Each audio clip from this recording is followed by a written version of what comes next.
As the phoenix rises from the ashes, it's time to fly. Welcome back to another episode of the Phoenix Flash Podcast.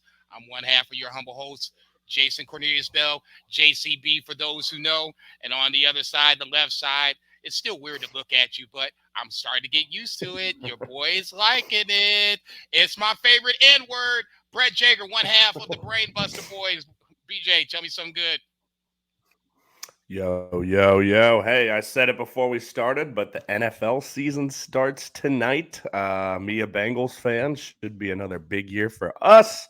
You, a fucking Steelers fan, and I know Don't mind us, all baby. Steelers fans think it's going to be no, I think they'll be pretty decent as well. But that's No, exciting. I think our Sports division is. betting is legal in Kentucky as No, go ahead. yeah, it's a tough division. Sports betting is legal in Kentucky as of today, which is very exciting. But yeah, we've got a couple tournaments to continue to talk through here. But yeah, life is pretty good, my man. I'm excited to be here. Be back in the That's what's up. saddle, in the air, whatever we want to call it. Yeah, we're in the air. We fly around these parts.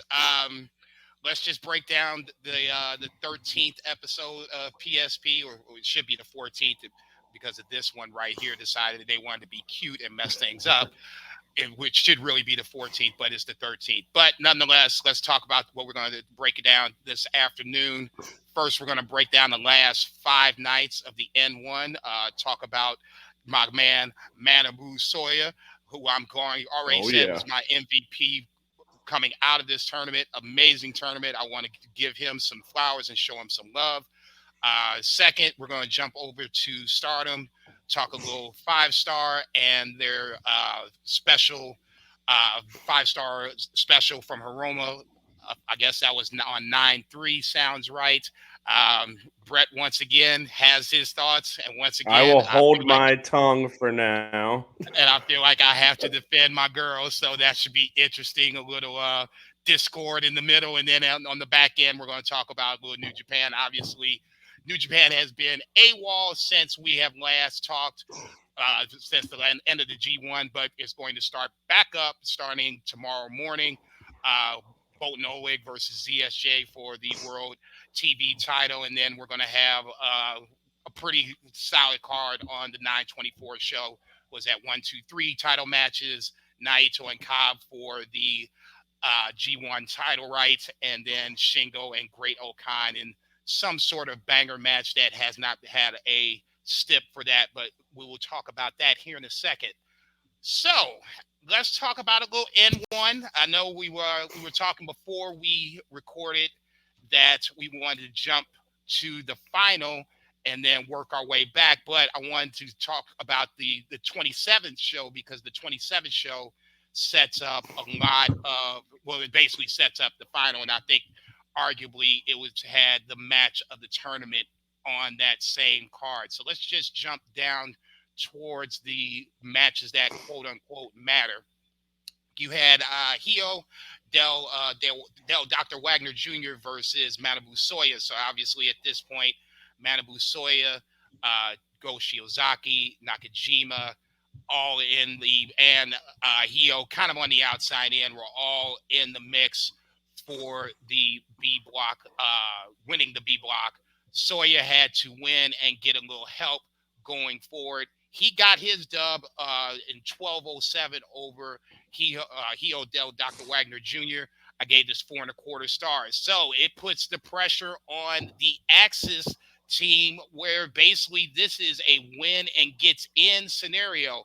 I circled this match before the tournament even started, just because it had the Axis guys facing off against each other after so final night, turning, coming back together as a team. Not necessarily a successful debut as a team. They did lose to Manabu Soya and Keno for, I believe it was was it all the Japan titles? Am I correct on that? Am I missing the step? Yeah. Yep. So no, obviously that's right. they are teammates now, having to go at each other. Winner if Nakajima wins, he wins the block. If Go wins, then you have that one match playoff that we were so desperately wanting to see in the G1 with Shingo Mm-hmm. and geez Louise, Tama. Tamatanga, where Evil decided he wanted to fuck that up.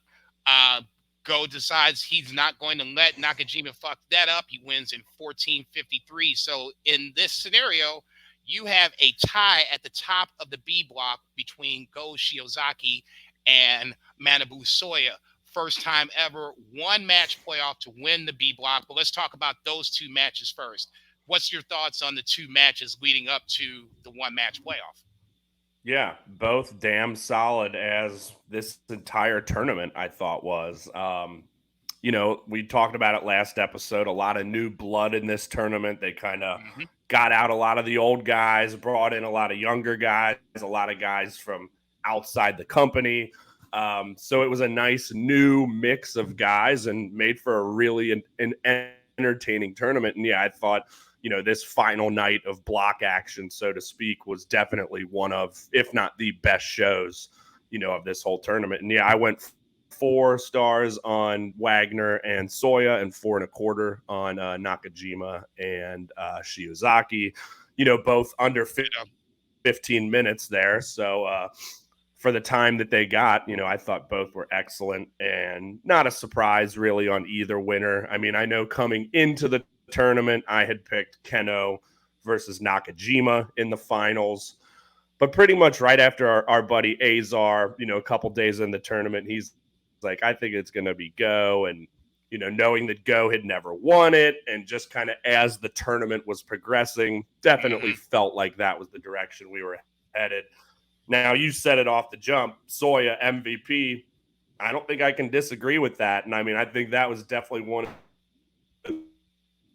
the biggest storylines of this.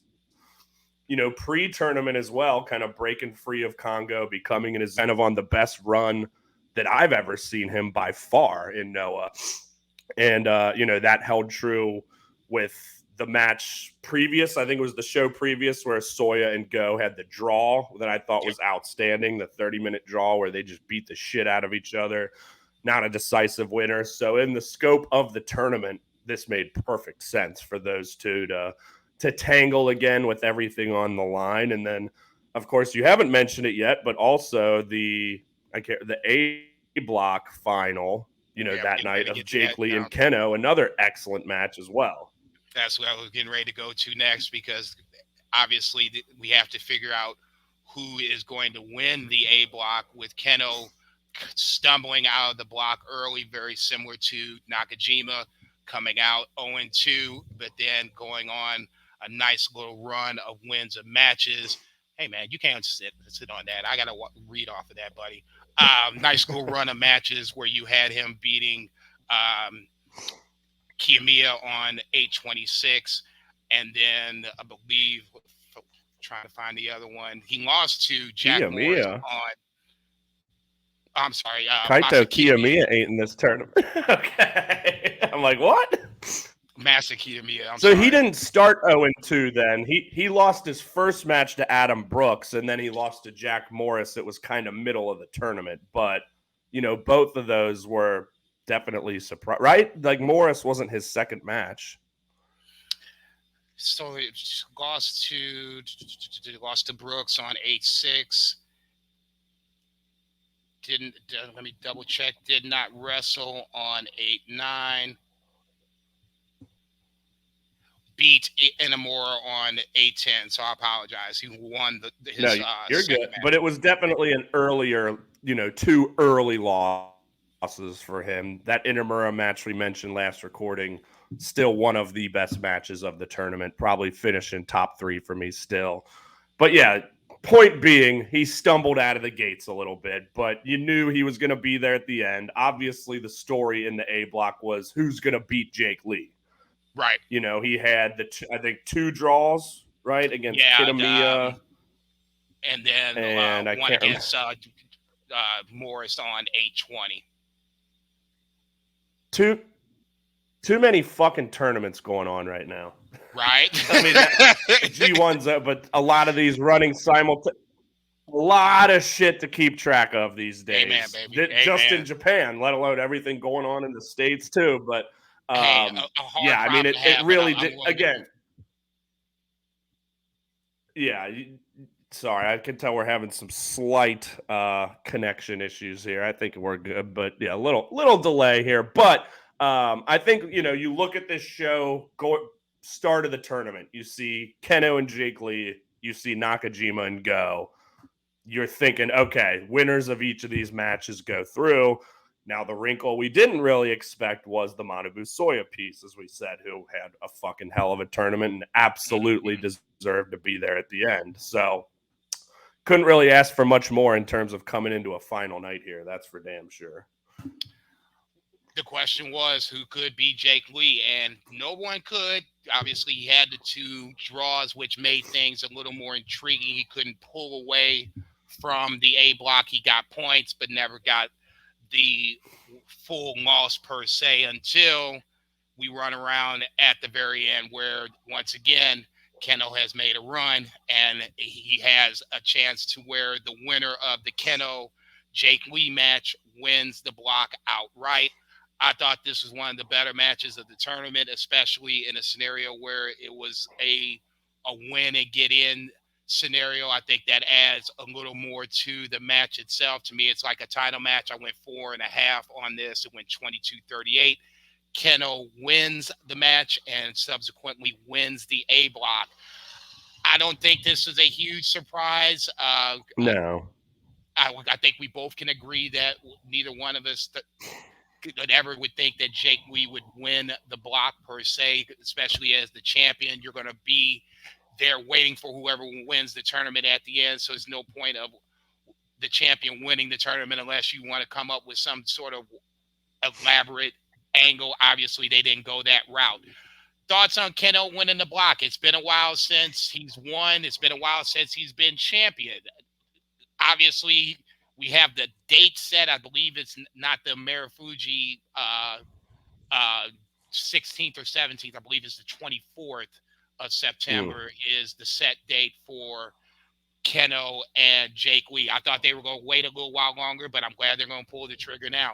Thoughts on Keno winning the N1 and the possible, well, not even possible, the upcoming match with him and Jake Lee for the championship? Wait, so they're doing Keno Jake Lee before Go Jake Lee? I'm sorry, I meant go Jake Lee is already set. Okay. That's the I 24th.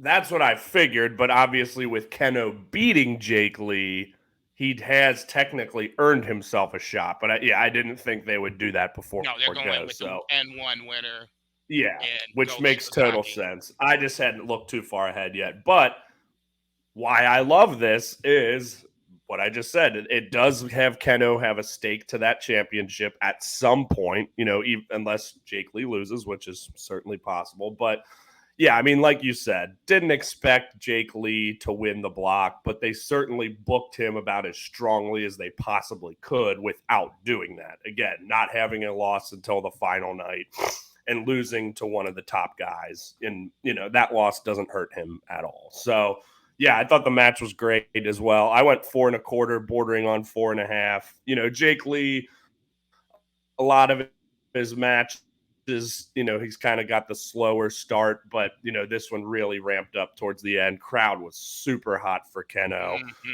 Really, the whole tournament. I mean, similarly to Manabu Soya, kind of becoming his own man outside of Congo. Both guys have had a hell of a run since that point. When we were all kind of like, what the hell? Congo's just gone all of a sudden. That I'd say everybody's doing pretty okay at this point, so that's a good thing. And yeah, we'll get to the future title match here with Jake and Go here shortly. But yeah, the fact that Keno got that big win over him was huge and a very, very exciting, entertaining match.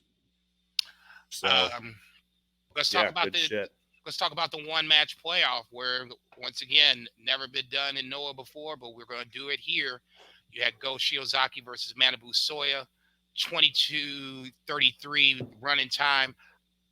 I thought for all things considered, this is my match of the tournament above all others. And the great part about it is I think Manabu Soya is probably in at least 2 or 3 of them. If I had to go a top 5 or a top 10, Manabu Soya is going to be in there on more than one occasion. But for me, for all the chips in the middle, for the B block, I thought this was the match of the tournament. I gave it 4 3/4 stars. When you have these two guys basically wrestling 3 matches in 2 nights, damn near an hour Yeah. total. I thought this was an amazing display of just as doing it in one night. The way these 2 matches were Mm-hmm. laid out, the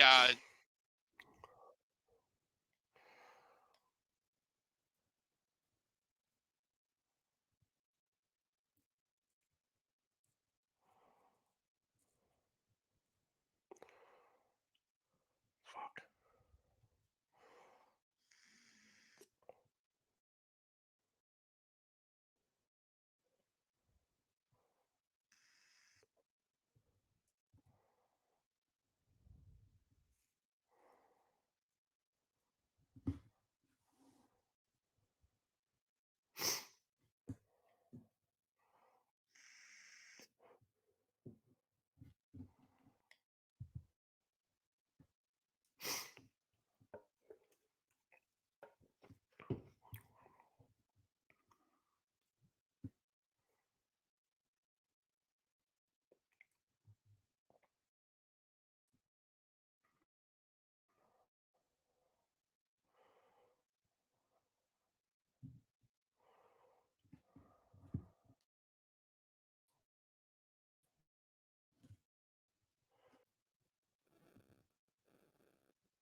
Okay, I think we're back, I think and we are. it wouldn't be PSP without a little technical difficulty. Yeah, I was getting ready to say never a dull moment around these parts. I guess where I was going with it is to me to do it all in one night to have all the chips in the middle. I thought that was the most amazing part about both guys' performances. And like you said already, you kind of stole my thunder about Manabu Soya. When I started watching Noah, he was kind of like he wasn't even kind of, he was a supporting piece. He was the henchman of Congo, the Mm-hmm. muscle of Congo. If something had to be done, Manabu Soya was the one to beat somebody down, but he would take the L in some form or fashion while doing it. Now, all of a sudden, it's you could at least see him possibly taking the national title off of Hiho or someone else. I don't want to ruin the spoiler just yet, but we'll talk about that in here in a second. I can now at least see him legitimately being a national heavyweight champion. When I first started, there would have been no way in hell. So you got to give the booking the credit to giving Manabu Soya this push, and it's been a hard push, but it's been a push to where now I at least see him credibly as someone that could, who if it was Jake Lee, he might not beat Jake Lee, but you're going to get a hell of a match out of him. You know that match will bang, and I can easily see him defeating. I shouldn't say easily, but credibly seeing him defeat Hio Dr. Wagner Jr. for the national title. Yeah, I mean, I think it's safe to say he has been elevated from mid carder to upper mid card, at the least at this point. And yeah, he'd had that match with Wagner for the national title earlier this year. Great match, but he wasn't ready yet. And now he gets that win again. So he's now got a shot at that. And I totally agree. I think I would love to see that match again. And I think Soya is very, very deserving to win that. But Wagner's had a hell of a run, so you certainly won't be taking it from him easily. But to the match, yeah, couldn't agree with you more.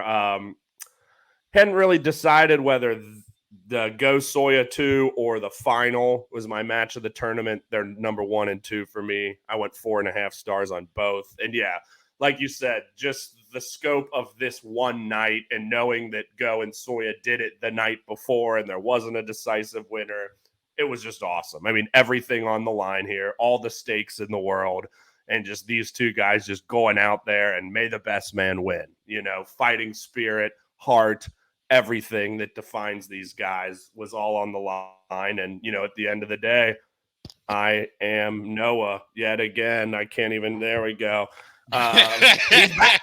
He's back, baby.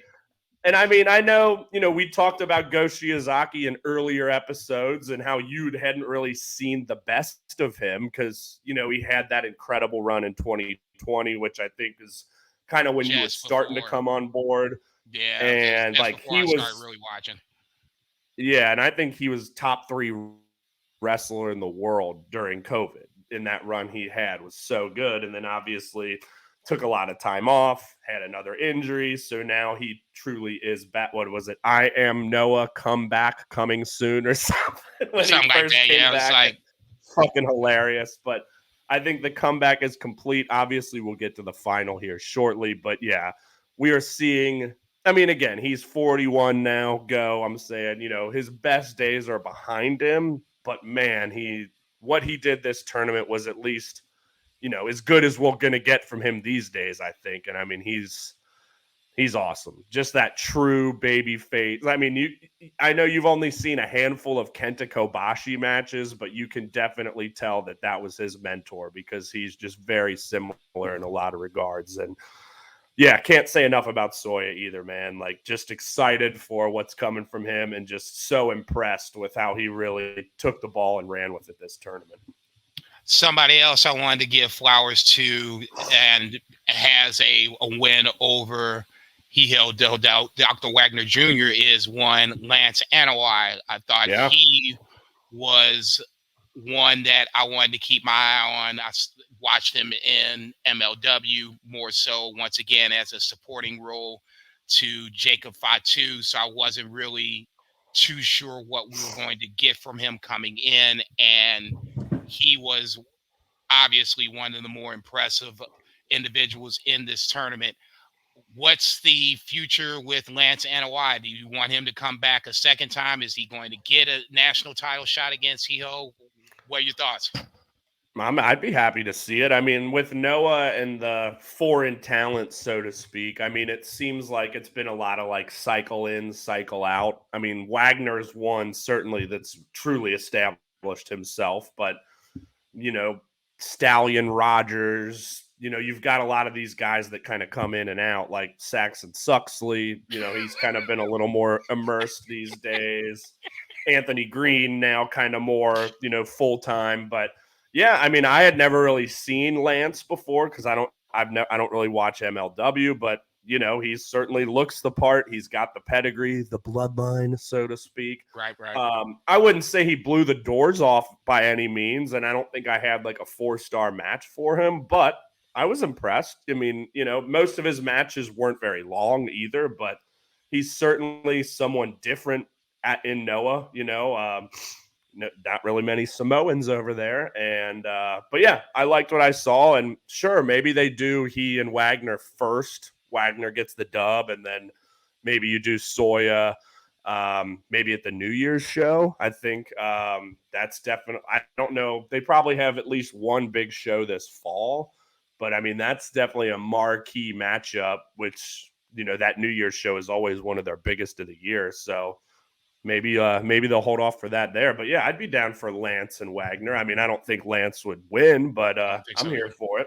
No, I was just more curious to see. Would be more curious to see the physical match itself. I would, if you put gun to my head, I would pick Hiho to retain. Let's go on the flip side. Was there anyone that? Well, obviously the aforementioned Saxon Suxley, aka Saxon Huxley. Well, it would take me to actually watch his matches. Outside of Saxon Huxley, I'm gonna at least give him the name right, the proper name in this scenario. Anyone that you don't want to see come back, anyone that was underwhelming, didn't impress.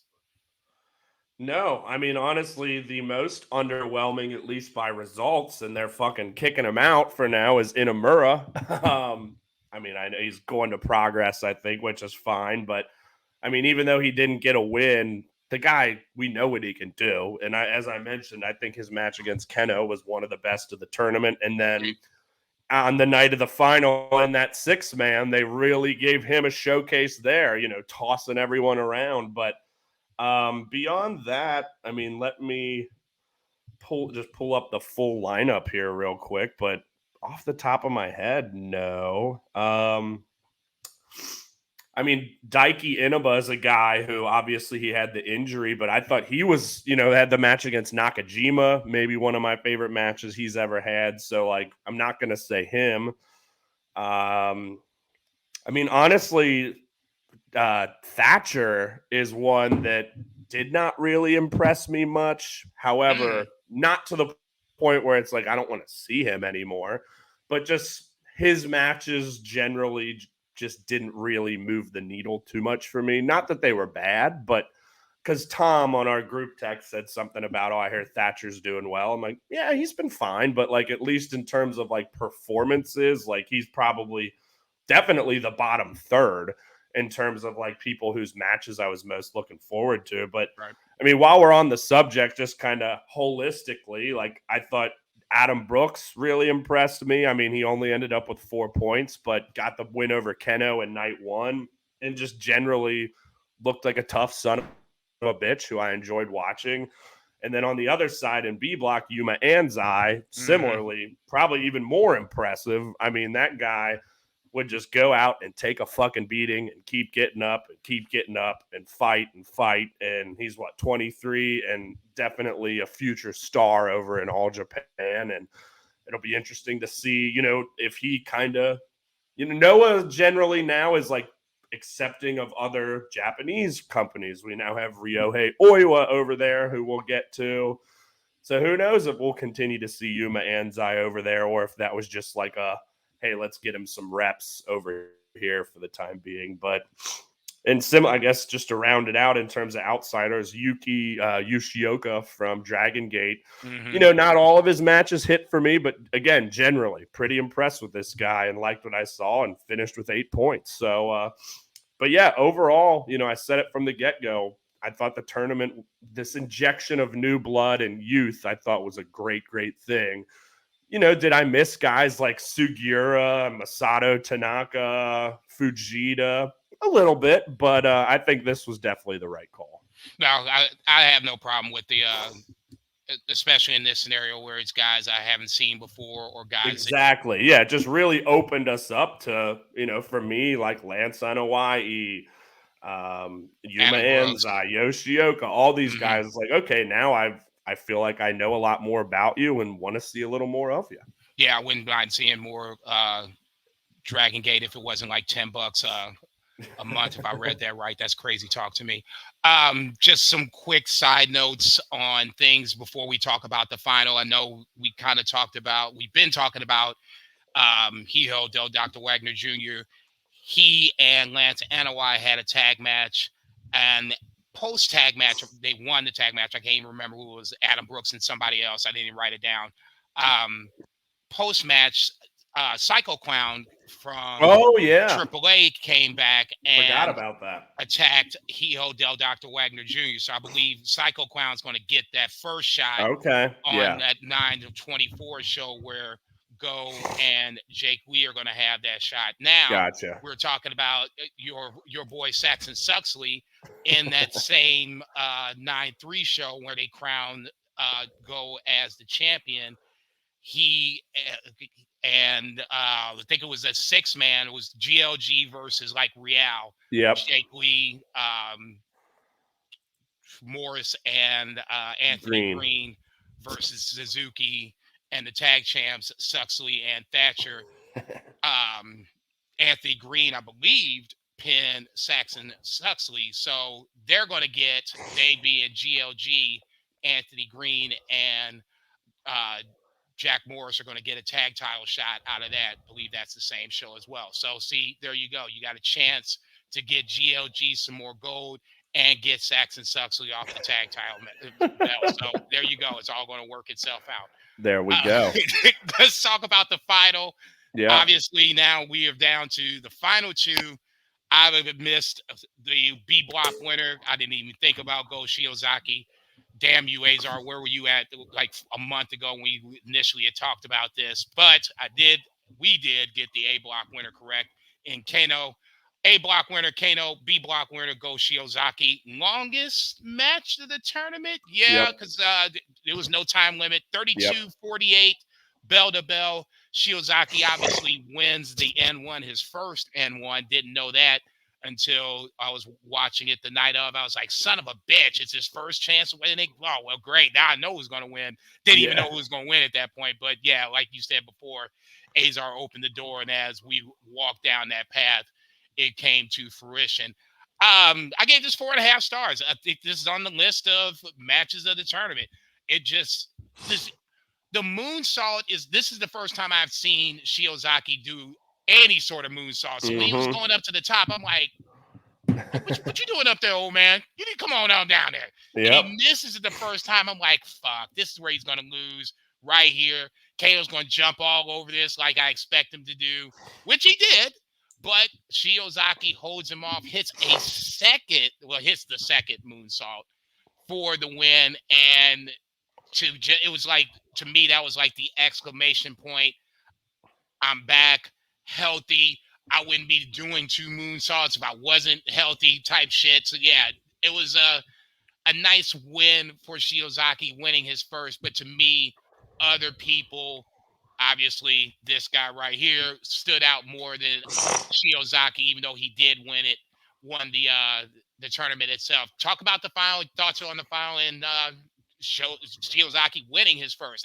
Like I said, this was news to me. I just assumed, being here around so long, he had gotten one underneath his belt. Yeah, and like I'd said earlier, I didn't think about it until like after we'd already made our predictions. I didn't go back and look, oh yeah, he hasn't won one yet. Right. So yeah, similarly, 4.5. Like I said, let's call it co-match of the tournament along with Go and Soya for me. Just a classic ass fucking grinded out battle. Similar to Soya and Go. That one was a little bit more fast paced, everything on the line. We've already both wrestled tonight. So, both guys were obviously more fresh. They took their time. But yeah, you knew it would be a lot of Go's chops and Keno's kicks, which we got plenty of both. The moonsault, also an homage to Kenta Kobashi, who, wouldn't bust it out all the time, but also a big motherfucking dude who would do it. And when he hit it, it meant something. So yeah, in that regard here, I loved that was kind of how it finished up, was like he was determined, like, no, I'm back. I'm going to hit this and I'm going to fucking beat you. Yeah, I mean, it really could have gone either way. Crowd was hot as shit. Honestly, I said it earlier for Keno. I think seemed like the crowd was more in favor of Keno for this match. Despite Go, really being that ultimate baby face. But how can you not love Keno too? And now that he has escaped Congo, which I feel like in Noah, like and really all of Japanese wrestling, the heel face dynamic isn't always as clear. We've talked about how Okada's so good at kind of playing both sides of that based upon who his opponent is. And, Congo at the surface was definitely more of a heel-ish stable, but it's not like they were like major heels. But like Keno's feeling very fucking baby-facious right now, which, I think just made this match even more interesting because the crowd was loving both guys and probably would have been happy either way. But Go winning, it felt right. And, like I said, Keno still has a potential shot against Jake Lee with that win. Not getting too far ahead, I do think Go Shiozaki will beat Jake Lee. I'm sure we're going to be talking about that here. I mean, I guess we can just do it right now. Motherfucker, you opened up Pandora's box. Let's talk about it. So you think this is where it's going to end? Jake Lee obviously losing to Keno. I think they said this was his first loss in a calendar, well, not a calendar year. Since he came to Noah, which was 1-1, I think. And then over the course of him leaving All Japan, if you want to count those as well, that was like, I think they said it was his first loss since he came to Noah, and then matches going from All Japan. You think Go Shiozaki finishes the story, for a lack of a better term? I think so, because I'm not saying this is his last hurrah, but we talked about it earlier. He's on the back nine. He ain't getting any healthier. He ain't getting any younger. Now it just feels like the time. He feels healthy. It wouldn't shock me. I'm not saying he's definitely going to win, but yeah, I think You're so. not putting a Negro Damas stamp on this? No, I'm not Negro Damasing it.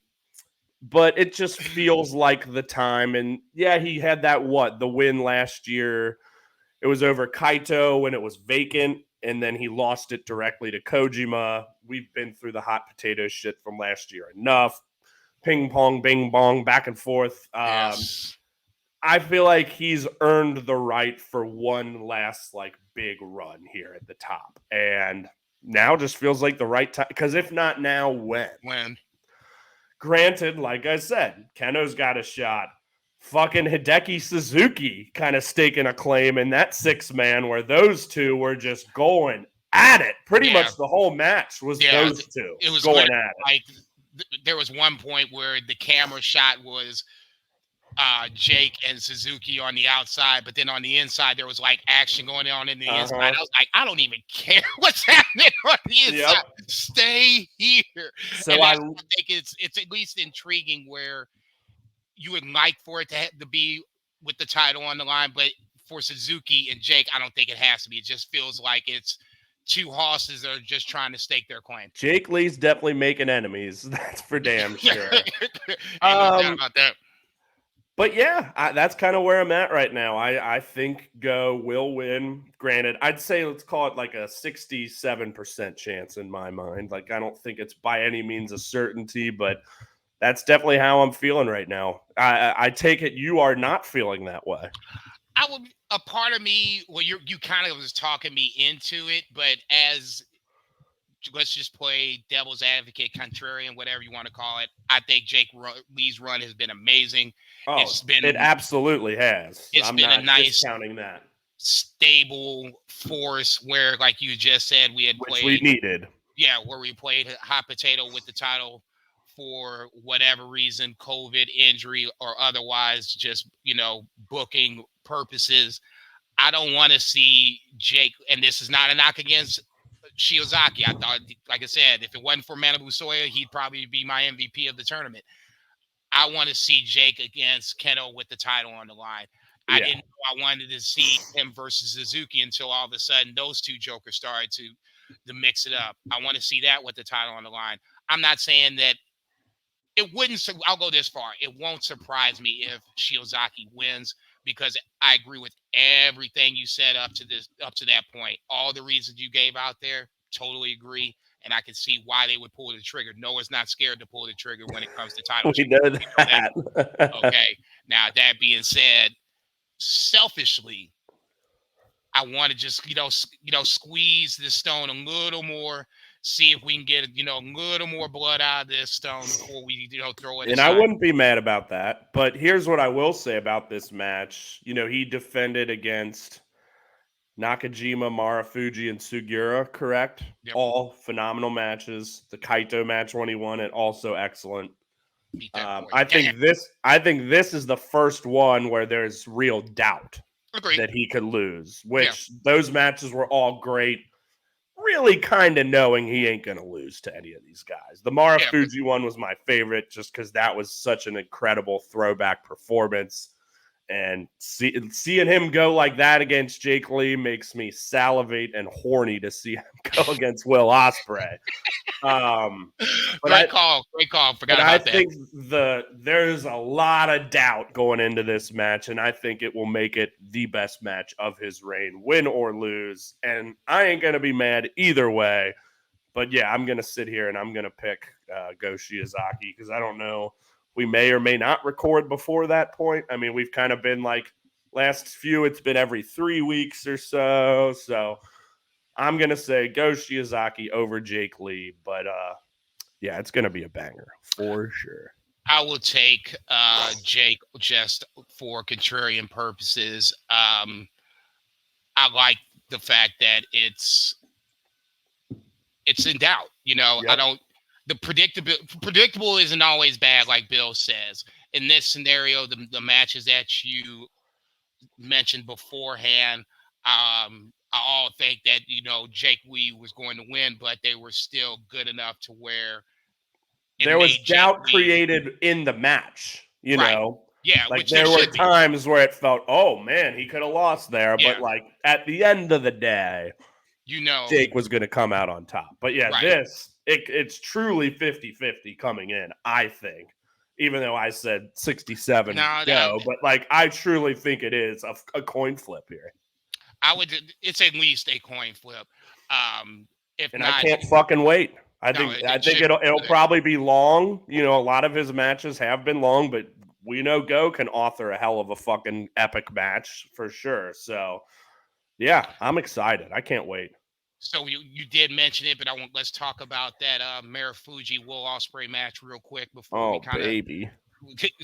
squiggle on way to your throw down the Stardom. Well, I do before we move. I do want to touch on a couple other things from the Okay. final night before we move on as well. But yeah, Okay, well then talk about your thoughts on Marufuji Ospreay. Obviously, Will Ospreay loved Marufuji. One of the reasons why Will is into this match.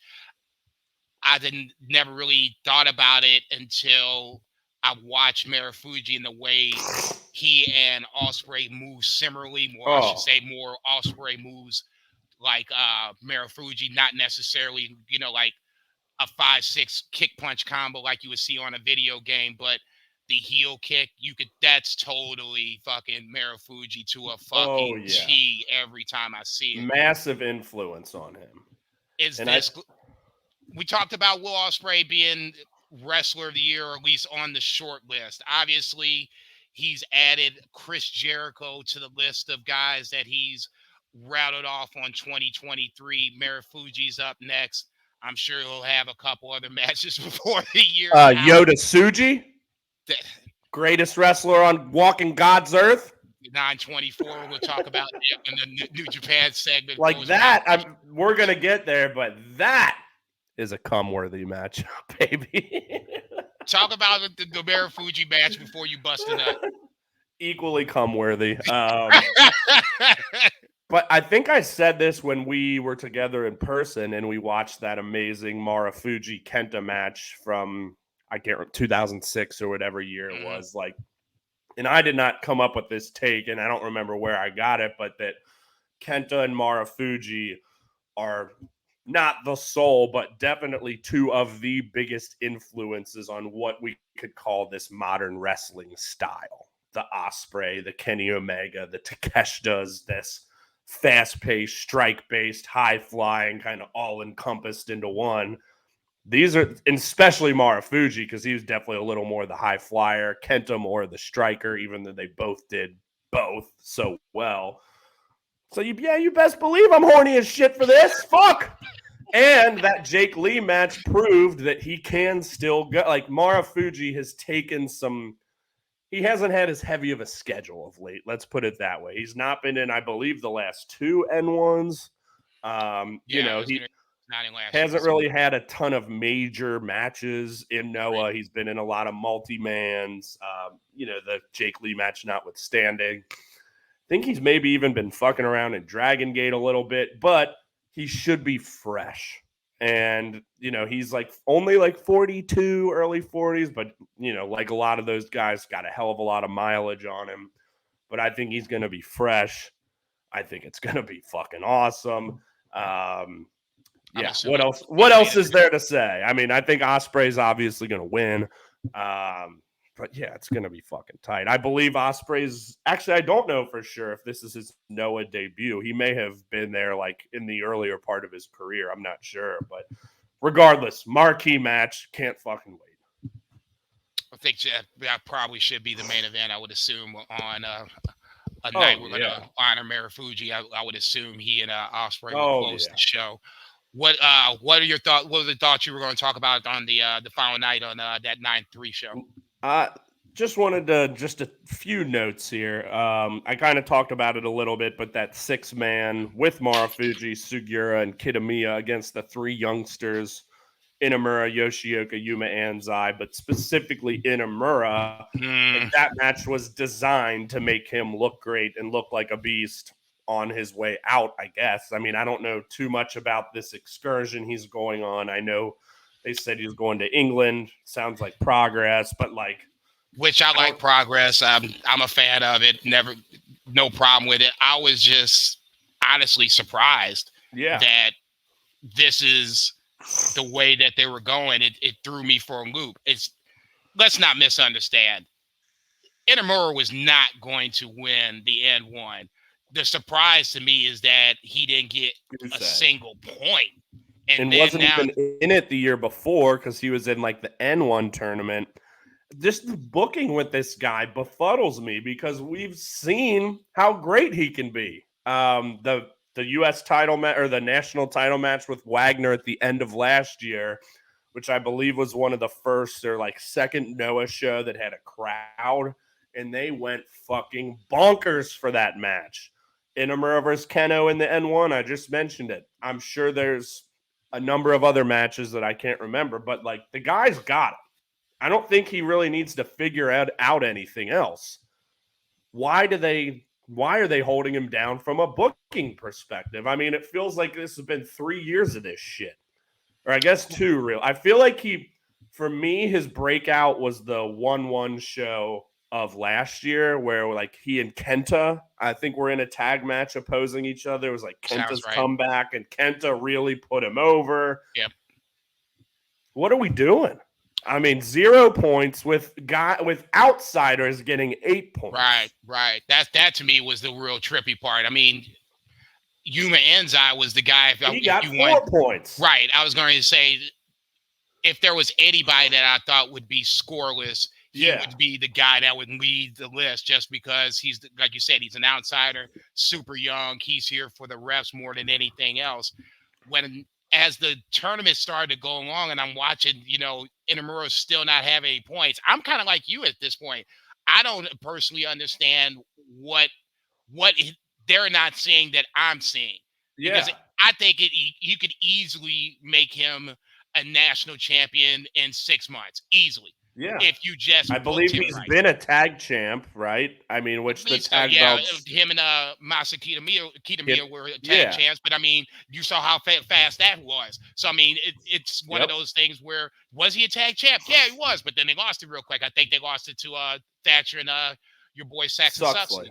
So in that scenario, it's like, okay, so now what? Because if you don't want to make him a mid card champion, then like the next, you know, progression or an easy step is to make him a tag champion. You got Masick next to him. It's perfect. They had some beef, but put these guys next to each other. It should be a really formidable tag team. And they were for a hot second. And the next thing you know, you look up, they lost the titles.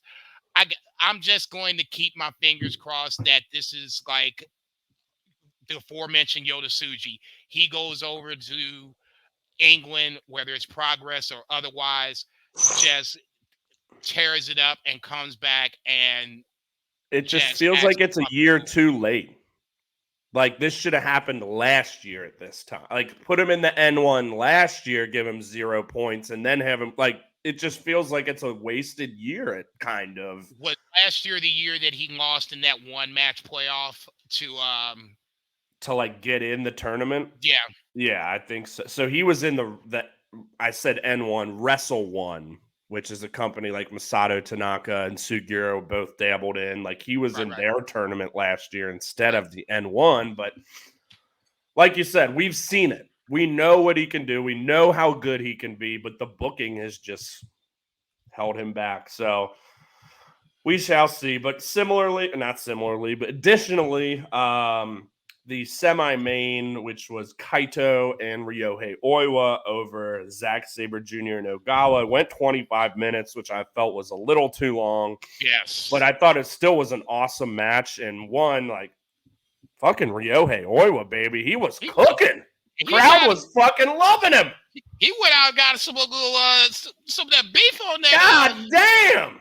He came out, I was like, Who the And fuck his is this? his fresh, sexy pants. But I was just the crowd loved him. They Like did it's like, they were really surprisingly hot for him, which I would assume that and I loved it. I was very happy to see it. this was one of his first matches, if not his debut match, correct? Mm-hmm. I would have never guessed in a million years that No, the Noah fans would have been that high for him. I just assumed it had been, more so for Kaito and just been done with it. But his hot I feel tags, like he they was were getting the biggest reactions of everyone, Zach included. when he came in for that second hot tag and they blew up again. I'm like, wow, And okay. like multiple pin breakups he made. Commentary made a really good point where I don't know if this is foreshadowing or not, but it's kind of like when where Jay Uso goes over to Raw and Adam Pearce is like, you're gonna, there's gonna be some people that are not gonna be so happy about this.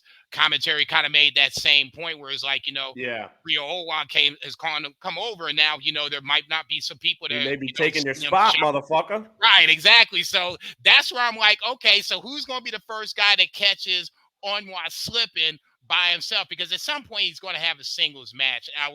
That's where I want to see what happens next. Who's his first big feud is going to be? Because I think that would be interesting to see from that perspective. Because none of us have All Japan, so we can't watch Yuma Anzai on a regular, but we can watch Onwa on a regular and anybody from New Japan. So in that scenario, I'm really curious to see Well, who's and up first. here's what's going to be interesting, and this goes back to the conversation we've had, and I think we talked a little bit on air about Yuya Uemura in Impact and how it's not necessarily beneficial for these companies to be booking these guys strongly who aren't their contracted talent. Right. So Oiwa comes in his debut, gets electric reactions, but this is a New Japan guy. So it's like, how far are they even going to let him go? Right. But man, what a fucking start. And like, it was so cool seeing Zach. I mean, he looked like the fucking man. Like, even though they lost, like, he was the dominant force in that match. And frankly, Kaito, I'm not, I've completely turned a corner on Kaito. I'm here for it, but he was third fucking fiddle in this match Truly. by No, far. no question. I agree with you. Which good for him for kind of letting Oiwa shine, but I was going to say we'll get back to you in a second. I think Keno's going to have some words for you here in a little bit because that's kind of really the reason I was waiting for him to come back. I wouldn't mind seeing old Gabe Kidd maybe come over as well because we know they've got some fucking sizzling beef. Man. Side note, I saw Kaito was just announced for the Pro Wrestling Revolver show in Dayton, Ohio on October 8th. And I'll be living back in the Cincy area again, so less than an hour away. So there's at least a chance I may consider that. But I thought that was very interesting. So yeah, I guess Kaito's going to do some sort of American tour this fall.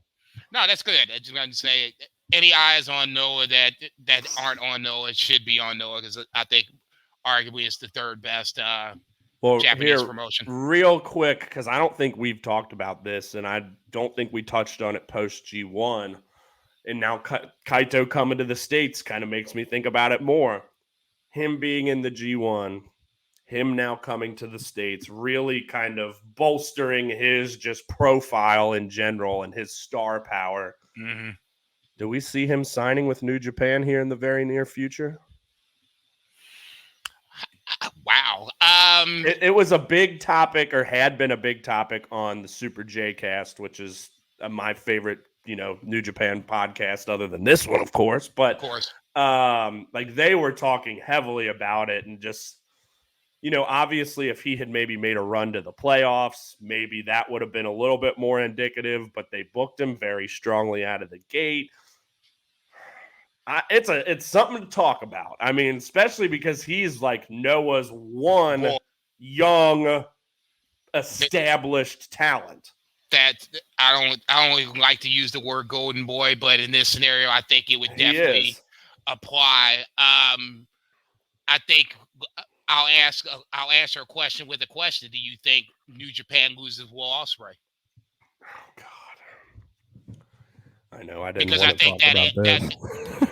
if they, I'll go No, this but far. you're right. If they lose Will Ospreay, that's a domino effect because then they'll look around to try to fill that void with someone Yeah. that's in his age bracket that can do some of the things that he can do that's over with the fans, things along those lines.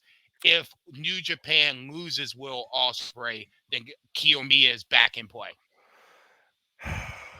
I want, selfishly, I don't want Will Ospreay to go, but Neither do I. yes, I do think he's going to leave. I agree totally. I wish it would be one more year because I think there's just so much more that he could. He never truly had that world heavyweight title run. You know, Right. he had to vacate it, never got it back, never won the G1. It would just feel so hollow if he left at this point. And, you know, I know he's been on the record saying, I never want to live in America. But man, you got it. The checkbook talks at Of the course. end of the day. And we Of course. know how much more money. I mean, we saw Aussie Open already. And even though they're fucking comedy jobbers at this point, unfortunately, I just don't. And I don't think, and one, I don't think Aussie Open's dead. But No. and It's nor just I it's don't disappointing. think Ospreay would be like pushed to the back by any means because No. he's Will Ospreay. But I don't want to see it, and I don't even want to think about it. But yeah, but yes, I do think he's leaving. In February or whatever. Yeah, and I think that's a great point. And I don't know what Kaito's contract situation is, but yeah. Could be someone to just kind of slide right in there into the top of the card, but and you would already have built-in feuds with plenty of people being at the top of the list. So in that scenario, I'll answer the question with that question. If you see Will Ospreay leaves, then at that point, it wouldn't be a huge need because I really think that they have a lot of young talent, especially with the Three Musketeers, that can kind of spearhead the charge going forward. But losing to Will Ospreay would hurt. Getting Kaito Kiyomiya to replace Will Ospreay would soften that blow a little bit. Yeah. So then real quick, one last thing I want to touch on is the 4-way survival match. Dragon Bane defeating Alejandro, Alpha Wolf, and Ninja Mac. Just the double team shit that the brothers Dragon Bane and Alpha Wolf did was out of this fucking world. Like a lot of times when Noah has these like luchador scramble type matches, they're kind of hit or miss. Right. I think I would say I went 3.75 on this, but like this one hit for me. And yeah, just it was few really of those spots that they did, like I mean, it's really one of them. I can't remember which one, chucking the other one around to like heights that I've never seen before. I'm like, oh my God, what is he doing? He was so high and so far. I'm like, oh, please God, catch this boy. Fucking awesome. Okay. And then to see those two come out and challenge for the junior tag titles, sign me the fuck up. Hold that thought. Unfortunately, Chris Ridgway has to go back to England, and they have dropped the junior tag titles. I can't remember who's going to replace Ridgway and Daga, but it will be Dragon Bane and Alpha Wolf. I just can't remember who is replacing them. But don't get me wrong. They vacated them then?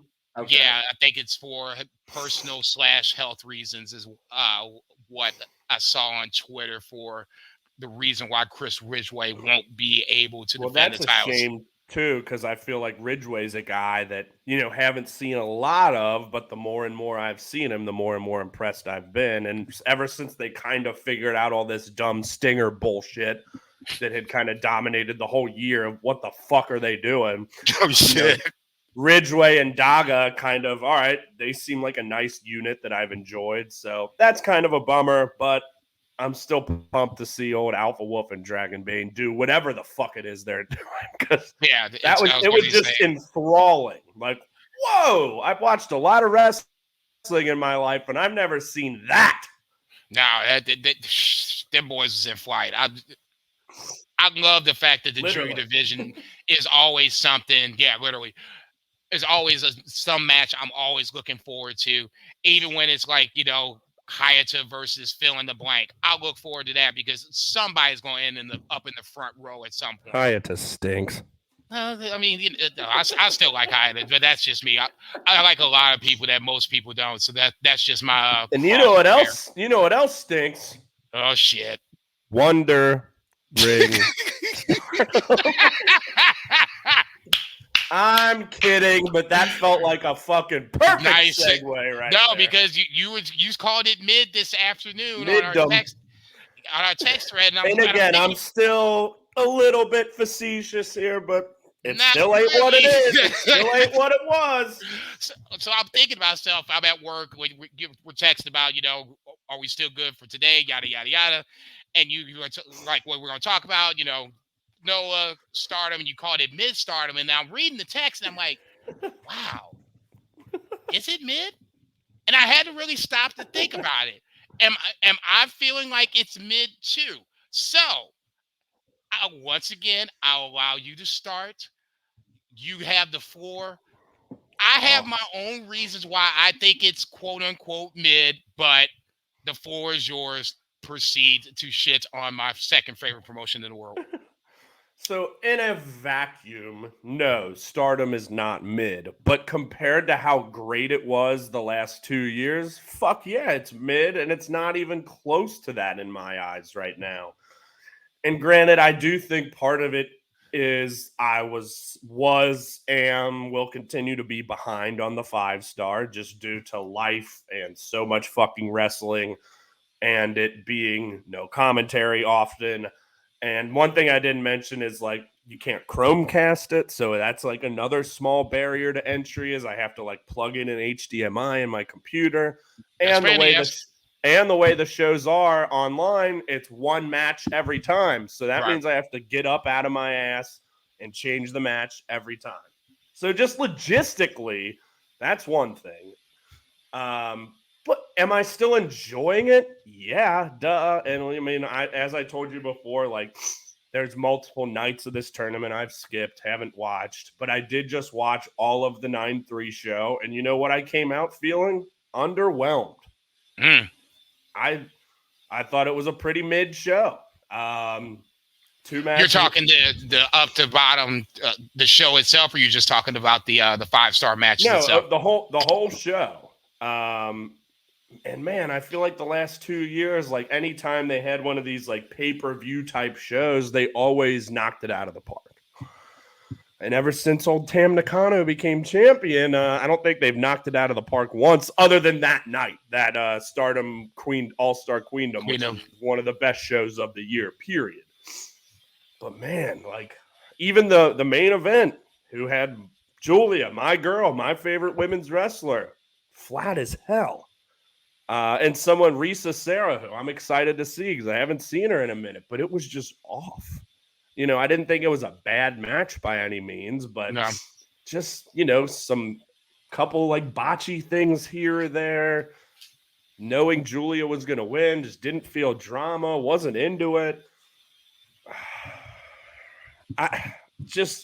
Did I enjoy the show? Sure, enough, but that was not a ringing endorsement. I mean, here, let me pull it. Like I thought the Shuri and Mayu match was the match of the night by far. 4.25 for me on that one. Where is it? 9-3 here. And then I would go 4 on the tag title match. And then nothing else at the 4-star level for me. Mirai and I thought Mirai and Konami was good, not great. 3.5 maybe, but like no drama anywhere here, other than the tag match, which felt like a very rushed ending to me. It's like once they got it going, it's just like, oh, that's it, and that's kind of how Mirai Konami felt to me. Like I said, Shuri Mayu by far match of the night, only 12.5 minutes, but they fucking went at it. Tam Starlight Kid, meh, 8.5 minutes. Tell me Tam Nakano feels like your champion. Yeah, I got nothing else to say.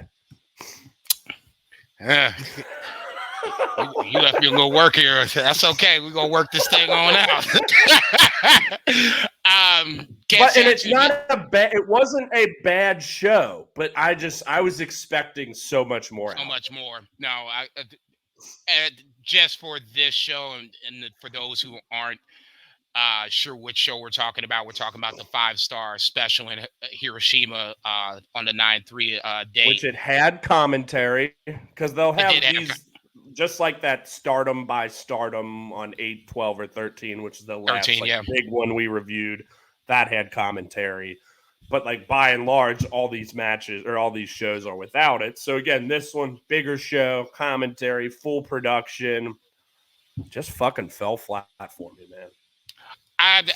A lot of the reason why I can agree with you is because it felt like a lot of the matches were pretty much predictable. So at that point, for me, you have to deliver within the match itself. Like we were saying with Jake Lee previously. It's like those were predictable, but the matches themselves told such great storyline that doubt was built within the match. This had none of that. Now the tag title match, maybe in terms of the title matches, maybe, but again, like never did I feel like they were going to lose, and it just kind of like stopped before it really got into second gear. 13:43, second longest match of the night, which is kind of telling. They went hard. No, they did. They did. And I'm glad. You know how much I fucking love Suzu. I was going to go May Sarah. I was waiting patiently now that ultimately we're going to get it, because after this match, Saki comes out to finally accept May Sarah's challenge after she loses, which is classic Saki. I love that shit. But that's a match I'm looking forward to.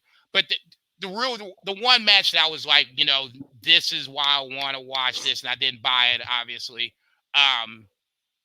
was the main event. And the main event was kind of like good, not great. I was waiting for it, like you said, to kick into another gear.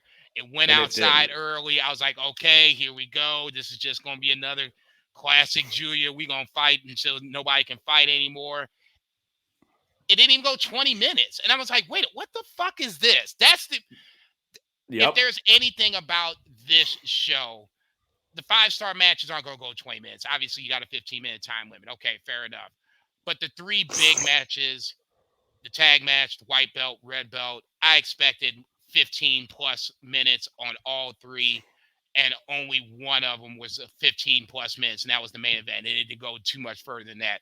So in that scenario, I will agree, it does feel very mid, especially for a card that they're asking you to pay for. It's like, well, you paid for All In, now you got to pay for All Out. How much is it? It's both $50. Well, damn. It's a week apart. So in that scenario, I get it.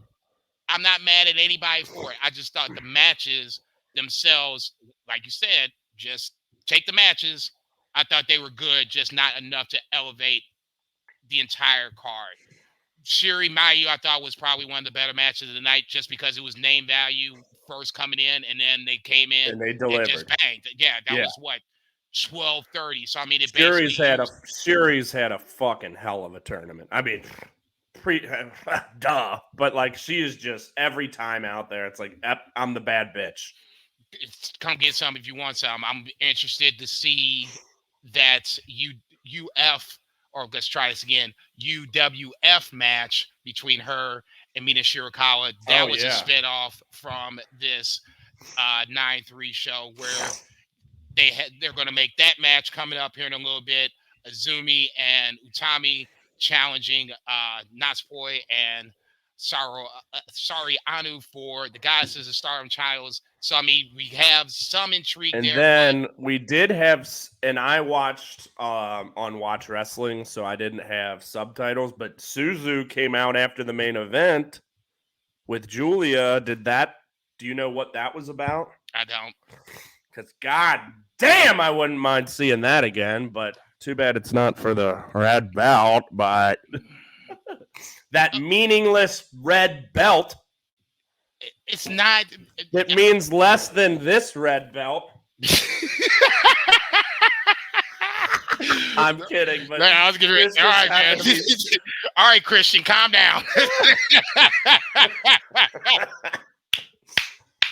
This just happened to be sitting here. Yeah, right. Yeah, I'm sure it was just happened to be sitting there. I'll say this, and if I can defend Tam, I'll try to do so in this sense. I don't think it's all her fault. It's the booking of For sure. her title run has been. I'll go with lackluster to say But the she least. ain't doing herself any favors, period. Like I've said it, she just doesn't feel like the top of the heap by any means. I can't say I totally disagree. Utami, Shuri, Julia, all three that feel like should be. Even Mayu. I can agree with that. 4 women that could easily be red belt champion right now. Tam feels more like white belt champion to me. If she was red belt champion like she is now, I just wish they wouldn't.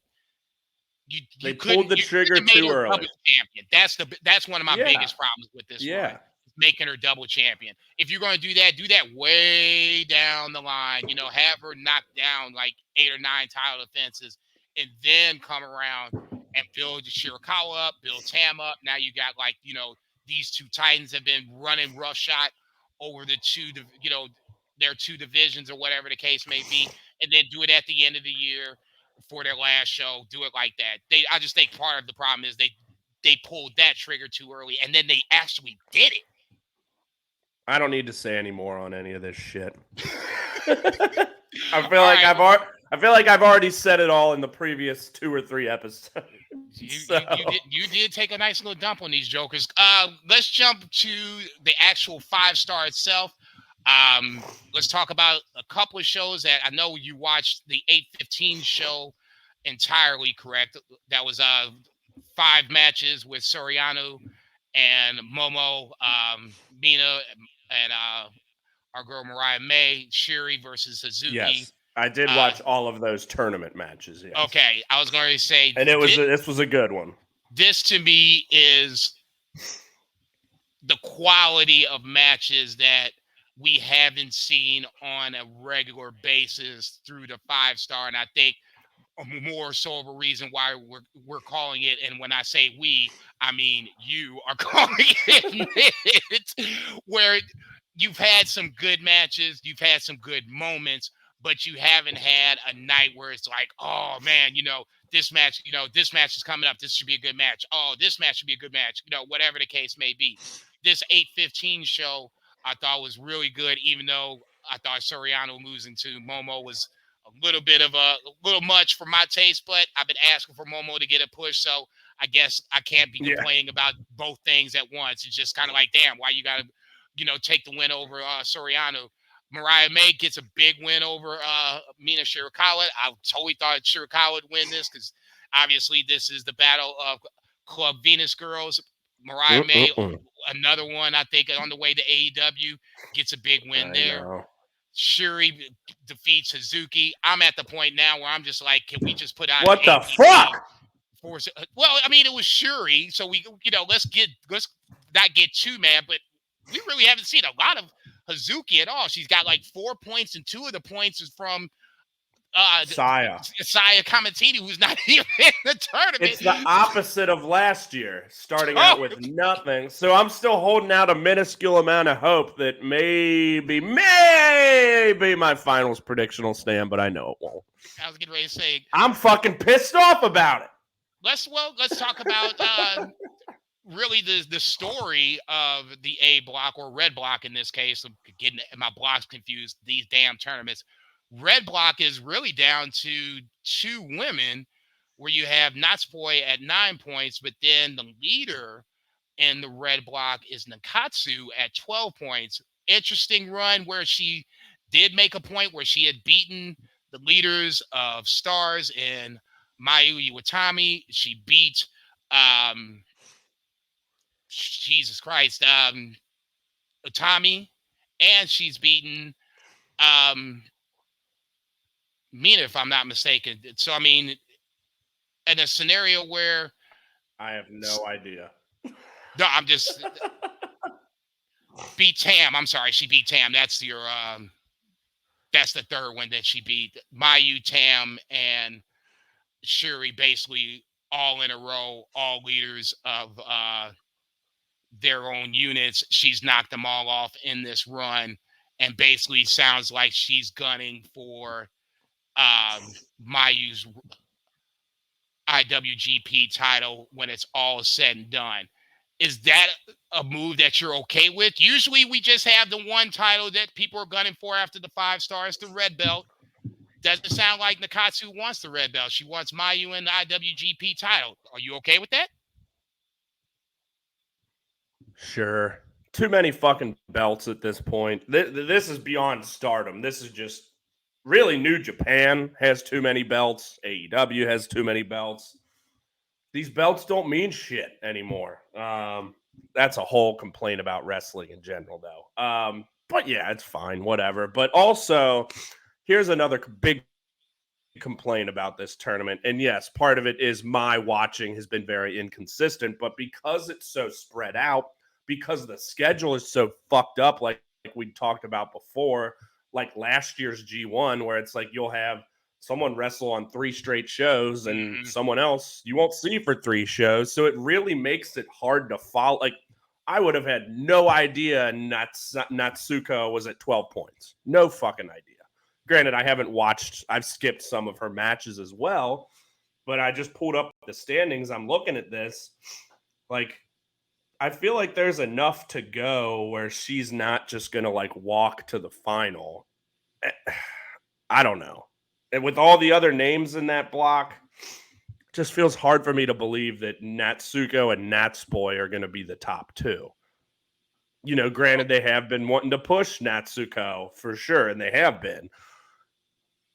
But again, I think that's a crux of this whole tournament is it's so jumbled and it's hard to follow. And I'm just not really into it because of all these factors I've mentioned. But I'm happy to see her doing well and getting that push. And sure, a match against Mayu would be cool. But if you don't want the red belt, then what's the point of this shit? If you don't want the top title. So I don't know. Fuck it. So you don't want her to win the red block, I guess. Better choice of words. No. So Azuki! Man, look, if she comes out of the ashes like the Phoenix on this shit, that would be the most incredible thing in the fucking planet. I might actually go out and get a tattoo and get her name tattoo on my arm or something. I mean, that should be incredible. So, Shuri at 7 points, Mayu at 7 so points. I just looked. Go ahead. So it looks like Natsuko only has 1 more match, and other people have like 3, which again is so fucked up. I don't know. I just don't like it. I can't disagree with that too much. I was looking at it too, where I saw on the blue block side, Utami is taking the lead now with 8 points, and I was like, well, shit. You know, I was kind of mad because, you know, that's going against my pick of Micah, but I was like, wait a minute. Let me count the matches. I was like, okay, well, Micah's got like 2 or 3 matches in hand, and she's got the obviously head-to-head tie break. So I was like, okay, you know, no need to start panicking just yet. You know, there's time. So in that scenario, I do agree with what you're saying on that. But this has been the way they've done the 5-star for at least the last 2 years. Yeah. 20, and I think years, just pandemic year. My level of engagement in Stardom, period, being what it is making my level of engagement in this tournament that much less. But yeah, I mean, I know that's how it was done. I was just that much more into it last year, I guess. So completely fair. Let's jump over to the 26th, where we did have one of the highlighted matches, at least one. Real quick.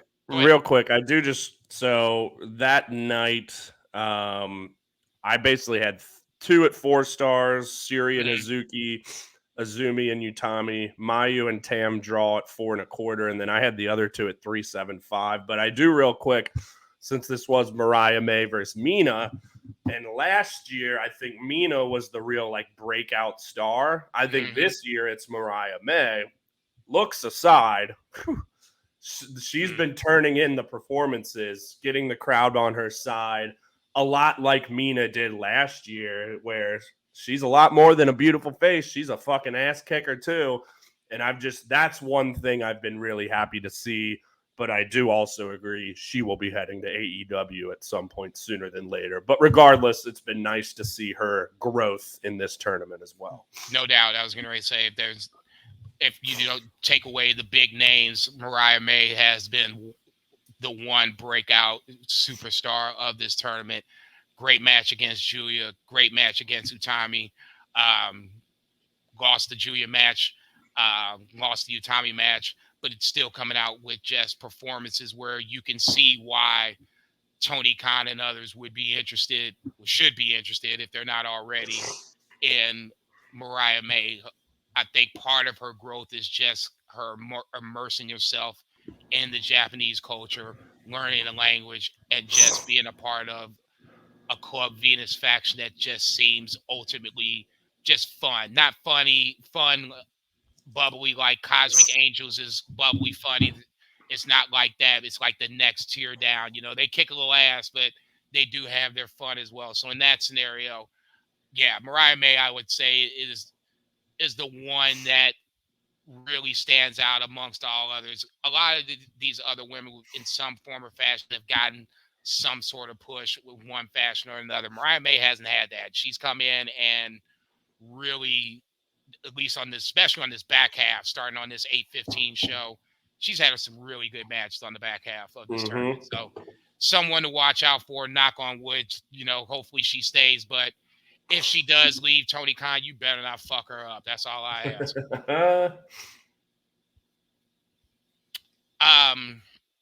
826. Let's jump over there because I know you didn't watch 820. Nothing really to talk about there. Hazuki gets a win over Ami Sarai, and Nakatsu defeats Mayu Iwatani.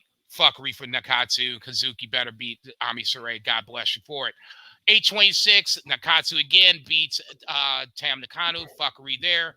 The two matches I really wanted to focus on was Mirai versus Julia, and then Micah versus Utami in one of the matches that I personally circled because it has the two people that I think are arguably the favorites to win the B block, at least from what I've read, a lot of what I've listened to. Obviously, I got Micah winning the B block. Brett has Utami winning the whole goddamn thing. In this scenario, I thought this was the match that was something to look forward to because not only does it have block implications, it's just a match that you just don't usually get a chance to see. But now in this tournament, they've got a deep history. They've got a deep history with each other as well. So, and it was good to see this one play itself out. 13:50 the running time. Micah defeats Utami. I gave this 4.25 stars. The match before that, Mirai defeats Julia in a. I'm gonna say it was when I saw it. I was like, what the fuck? I'll use the word upset because that was my knee-jerk reaction because initially I was like, oh, what the fuck just happened? Mirai upsets Julia in 12-17. I gave that 4.25 stars. Talk about either or match you want to talk about.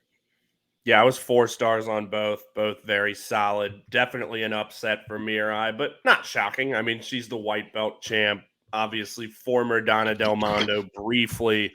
But yeah, that was just a fight. It took a few minutes, but at the end, Mirai hammering those clotheslines, big moves down the stretch was like, oh shit, okay.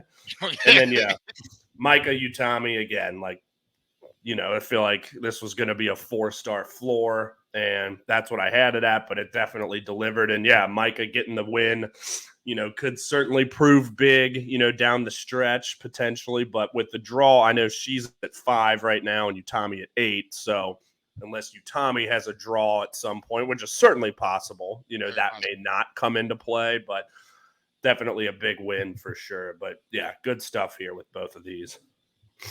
827. I know you didn't watch this, but just for the record, winners Soriano, Mariah May, Ami Sarai, and Nakatsu once again beating Natsupoi. That feels like I'm just a broken record with saying that Nakatsu is just winning matches. But like you said, she has one match left, so plenty of time for the rest of the red block to catch up with her.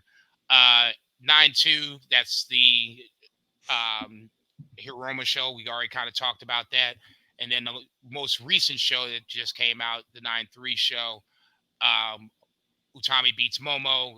Tam beats Starlight Kid. And Shuri beats Mayu in 12 minutes and 30 seconds. I want to jump back to Starlight and Tam Nakano for 30 seconds. I know I'm not shocked by any stretch that Tam wins. I mean, she's the red belt champion. As much as you wanted to disparage her red belt title reign, which I'm not exactly disagreeing with that. I will say that it has been a little lackluster, to say the least. To me, the bigger story with this is more Starlight Kid than anything else. A year ago, it felt like Starlight Kid was at least on the way to the white belt. And if you'd have told me a year ago at that time she'd have won it, I wouldn't have been surprised. It just felt like her momentum, her character, the heel run that she was having was all pointing upwards, not necessarily by skipping past the high speed title. I just felt like at that point she had outgrown it. Now it feels like she's kind of regressed back to Couldn't where agree she more. was pre Odeo Tai heel turn. Is this a booking issue with Starlight Kid? I mean, clearly she's not hurt. I'm not saying that her matches are, 5-star matches for a lack of a better term, but good enough to where I think that it doesn't feel like there's anything in the ring that I'm seeing that's different. Is booking the issue?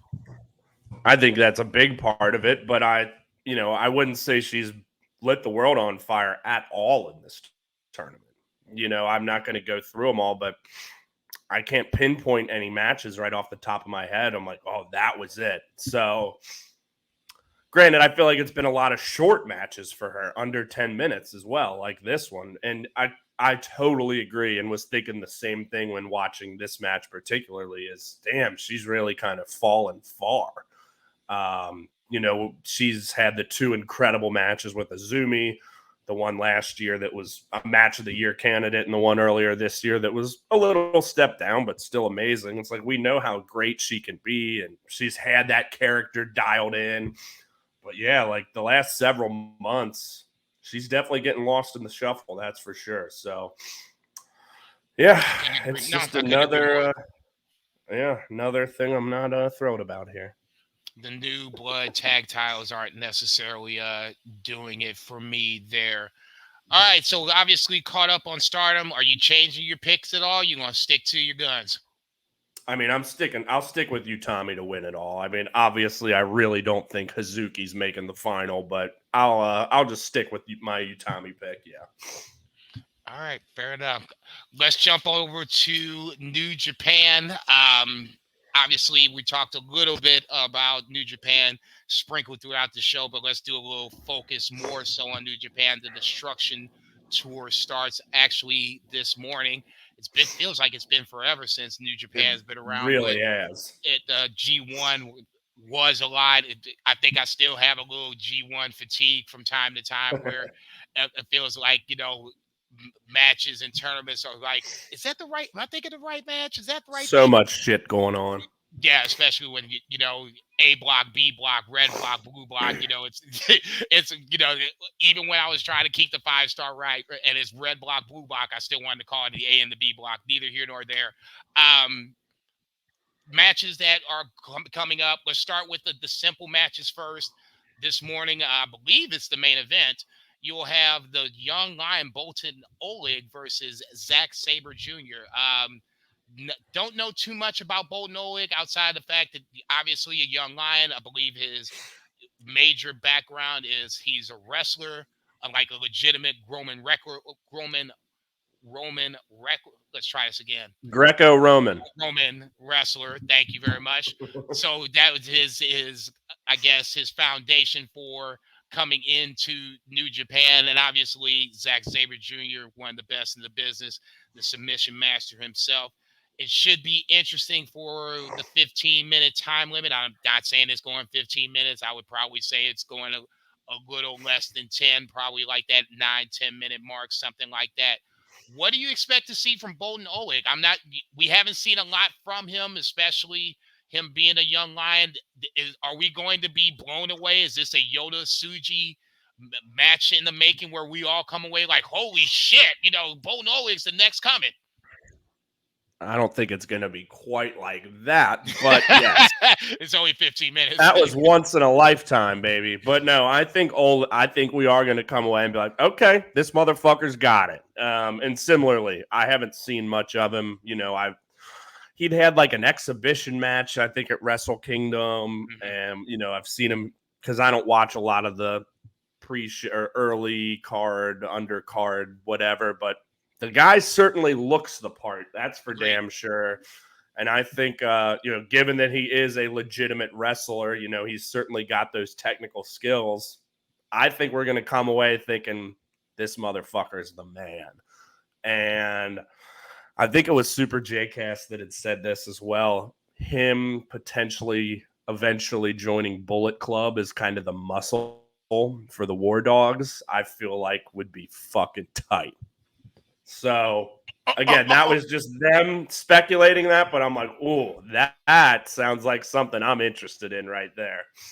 And I think you are too. Okay, it's still beating. All right, we're good. Woo. So, again, that's all speculation there and not coming from me, but I fucking love it and could be, this, I think is, no matter what happens with Bolton Oleg, I think this is definitely the start of him coming on, for sure. I wouldn't have no problem with him joining the War Dogs of Bullet Club. I think as much as shit as they took being formed and having David Finlay as the leader, I dare anyone to challenge the fact that they haven't all been elevated in some form or fashion. It's working. It's absolutely working. So I would like to Bolton Oleg going over as the muscle, like the new Bad Luck Fale, for lack of a better term. I would love to see that. I would think that would do him a world of good. We saw Fujita kind of not necessarily jump a step, but he's doing his excursion, but he jumped basically from Young Lion to TMDK. I wouldn't have a problem if Bolton Oleg did the same, where they dragged him into Bullet Club and made him the newest Bullet Club member. The next night, 9-9, you have a never open weight 6-man title defense. Who cares? I'm just throwing it out there just like, to cover the bases. Can we come up with one person other than these three schlubs? Come on. This just feels like a waste of time to me. The champs need a title defense. I'm sure somebody's going to come out afterwards. And, this is going to be the true challenge that we're all looking forward to. But as long as I'm dodging the Brett Jager piss, Tiger Mask, Tenzan, and Makabe challenge Okada. This should be over in 2 minutes. What the fuck are we doing here? I have no idea. I'm assuming this is going to, like I said, my guess is someone comes out post-match, challenges the winner, which should be Okada, Tanahashi. Should be. Weird shit is happening lately in wrestling, so I don't want to always, push the chips in the middle. I want to keep some of them back. This ain't an all-in move just yet. You're right. Tenzan pins Okada.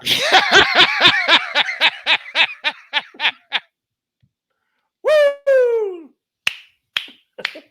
You want to see a clump in the middle of the fucking Saturday morning? What the fuck? Dude, I'm calling you. Wake up. Wake up. You ain't gonna believe this. Right there. Okay, yeah. Now if that shit happens, I'm calling you and I'm waking you up. I don't care what time it is. Next night, 9-10. An interesting best of 7. I've always liked best of 7s, and in this scenario, I think I'm here for this. Has a lot of ties coming into it. You have Master Wato, Shota Umino, and Nagata versus Strong Style being El Desperado, Ren Narita, and Minoru Suzuki. Obviously, you got Wato and Desperado not necessarily liking each other. Obviously, you got Nagata and Suzuki not necessarily liking each other. And obviously, you got Umino and Ren Narita not necessarily liking each other. So you're going to take all those combustible elements and make this a best of 7?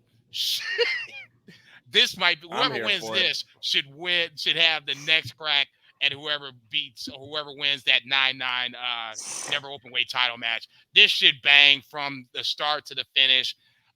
I just want to see the two things I really want to see is the Wato Desperado feud turn up a little bit. Ren and Umino, they're already gonna be hot. We already know they're gonna be coming in fighting each other. Same way for Nagata and Suzuki. Desperado's, I guess, if he has an Achilles heel, seems to be Master Wato, and I think he kind of knows it in the back of his head. Not necessarily saying that Wato and Desperado are equals, but Wato has won the Best of Super Juniors and is on the come up where Desperado, we've talked about it, is probably between him and Hiromu, one of the next two to actually bump up and go to heavyweight. That's the dynamic I want to see come out of this. You said you were down for it. What are you looking forward to out of this best of 7? Because you know it's going all 7. I mean, I think you just laid it out. Like, there's 3 distinct rivalries already built in here, and of course they're going to intermingle as well. But that's what we're here for, is those 3 rivalries. I mean, it wouldn't shock me if we rolled into Shota versus Ren at Wrestle Kingdom, or I think we'd maybe even mention maybe there's a triple threat between the 3 Musketeers. So I think something at Wrestle Kingdom is probably going to happen with those 2. And yeah, I agree. I mean, I do not think Wato and Desperado are equals, but you're right. I mean, there could be that kind of mental block for Desperado. So yeah, I want to see him come out and be like, I'm that motherfucker. I hear I am him. Yeah. So yeah, I mean, not really too much to say. I think I'm always down for a nice series, and yeah, I think this will be fun. Who you got? I'll take Strong Style.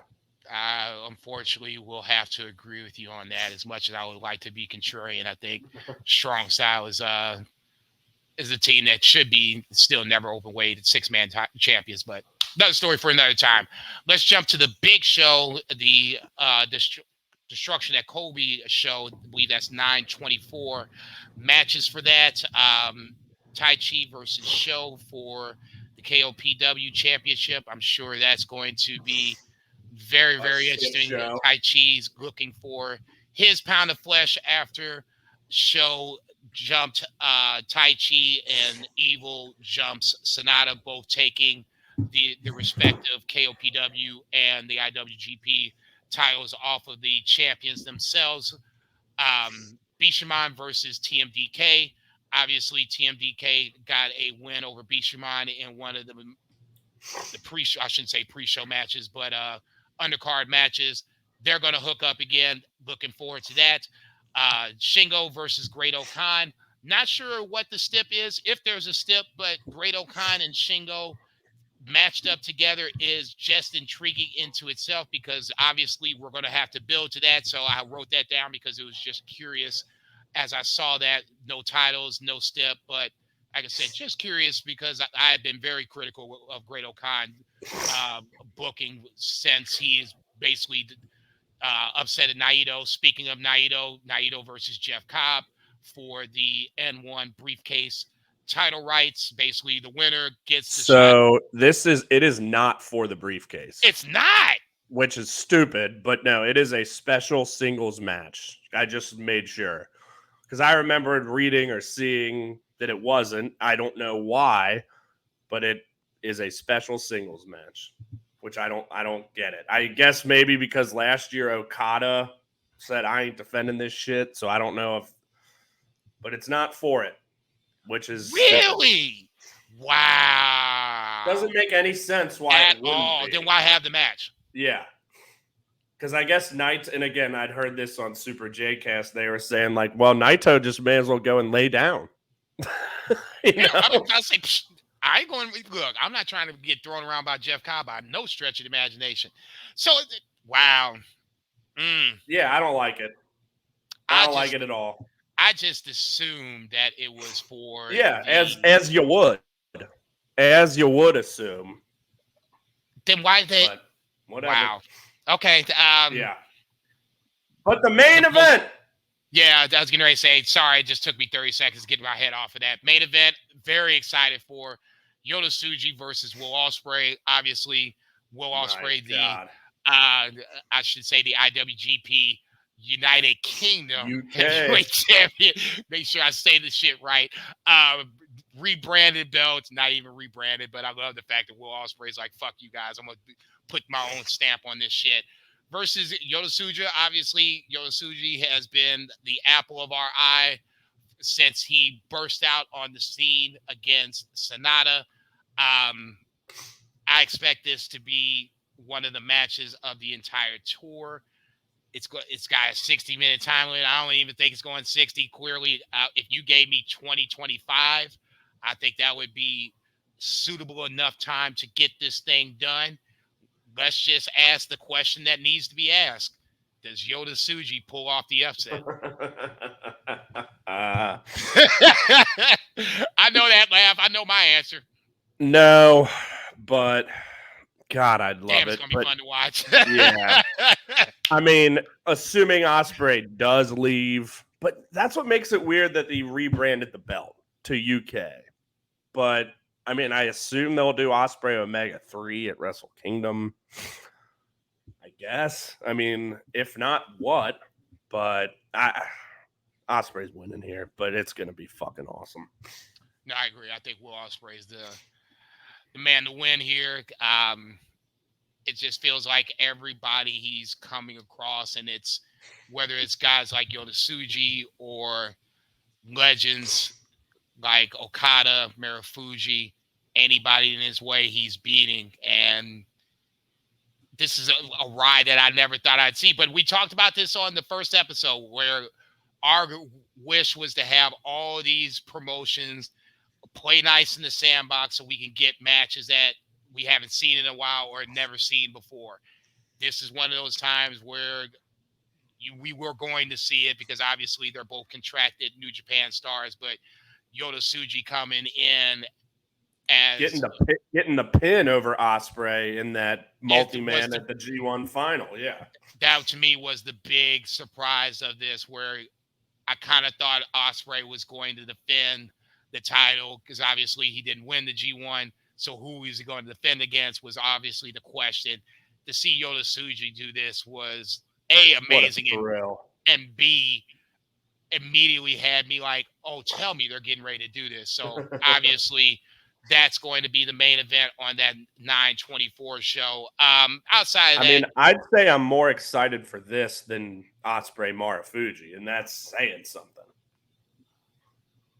I can't say I totally disagree. We both agree that Ospreay is going to win both matches. Yeah. I can't. The only reason because you can go back and see Marufuji and kind of guess how this match is going to go. There is so little tape on YOTA TSUJI, and I hate to use the word tape like we're watching a NFL game session or some shit, but I mean, essentially there's so few matches out there that you can't really speculate how this match is going to go. And YOTA TSUJI could basically do it all. The only thing I haven't seen him do yet is tap somebody out. Outside of that, I mean, the speed, the agility, the obvious power, it's all there. The fucking charisma, man. That smile. If he, God forbid, got him a submission game, lights out. Naito, you might as well turn in your cape because he's going to take over LIJ before you know. Yeah, he's the fucking man. And I'm a firm believer. This is my Negro Domus moment, and this is probably years off in the making, but YOTA TSUJI oust Naito to take over LIJ. I think so, too. I think that could be next year at Wrestle Kingdom, perhaps. Hey, easy. Can my boy get the title first? Can we get that's why I said next year. God damn. Can I celebrate that first? Good Lord. All right. I think that's going to cover it. Yeah. It feels weird that New Japan is a footnote of this episode because it's usually the bulk, but that's what happens post G1. No, it'll get right back into They'll be that. dialing back up because then there's another destruction show like early in October, which is the one that'll have like Evil and Sonata, and I don't know if there's anything else announced for that yet, but that'll be coming. And then what they usually do, like Power Struggle, or they'll Yeah, have. I think last year they had like Battle Autumn, it was called. So there'll be, I think, one something more like big that. And show before Wrestle Kingdom, we did. Did and we then the do World Tag VSOJ? Leagues. Yeah, that was going to say World Tag League and Best of Super Junior Tag League. That's usually in October, November, and then that'll lead us into Wrestle Kingdom. Obviously, on the Noah side, we talked about Marufuji and Will Ospreay. Go, Shiozaki, Jake Lee, all coming up in September. So we'll be talking about that as well. TJPW's kind of taking a little bit of a quiet turn. I don't think they've announced a Mayu Mizuki title match yet, but I'm looking to keep my eye out for that. And then obviously Stardom is closing out their 5-star here in a little bit. I'll try to drag Brett back up to the happy place with Stardom in the next couple weeks. It's some work, but I got confidence in myself, and my girls are going to back me up. So on that lovely note, we will bid you adieu for the episode called PSP 13. That man's Brett Jager. I'm JCB. Konnichiwa, bitches. We'll see you in a couple weeks. Is Shingo my daddy? Shingo is our father. Boom. Oh, I forgot it's always a double click.